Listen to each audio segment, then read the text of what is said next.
Maggie was sort of relieved that she got swept out of the cafe. She never really wanted to be there anyway. She was one of those women that couldn't believe that she'd spent her whole adult life stuck in Pompey, Missouri. And she was like, wow, this is great, a free ride out of this cafe. And she thought that she was on her way to New Orleans, someplace much more interesting. And she earlier on had gotten a little cassette tape and taught herself a few French words in preparation, because she always wanted to go to New Orleans. But because she thought the food was a lot better down there, for one thing. And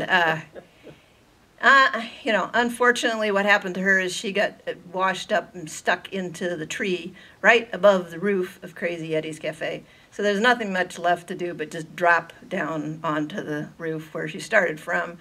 And then she found her daughter gurgling around by the rain spout, the gutter there, and she had to pull her on the roof. And, well, they're kind of sad pair up there.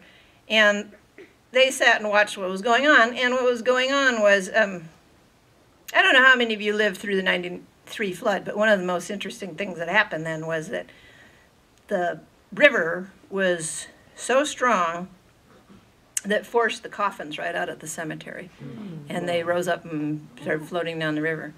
So this is what Maggie and Pearl are up there seeing, the coffins. Up, up, up they rose, the bones of the dead rattling inside their caskets, ducking and diving, twisting and turning with the flow. Always prepared for the worst, the old Catholics came first. From their half of the graveyard, their rosaries click-clacking in their hands, their wooden crucifixes floating to the top of their caskets, banging against the lids. It was like the mackerel snappers had formed a brass band. Then the Protestants took up the beat.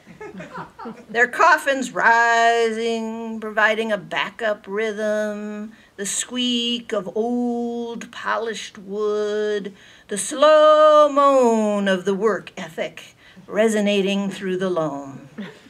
Pompey's pioneers buried in wooden boxes, those fools who thought they'd settled the gateway to the West, drifted out ahead of the pack, the sun illuminating them in spotlight.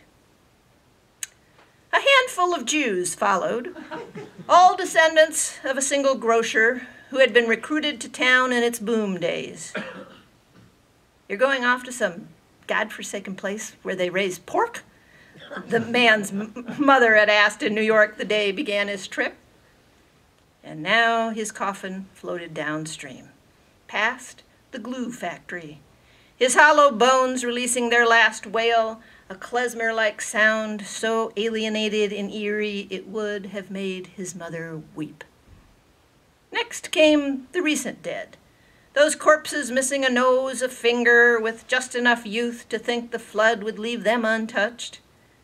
Up they came, wedged out of the mud, the caskets encased in cement vaults, whole notes, massive underground tombs streaming southward with a dissonant pitch, bobbing and swaying, all ages and denominations blended together in offbeat requiem.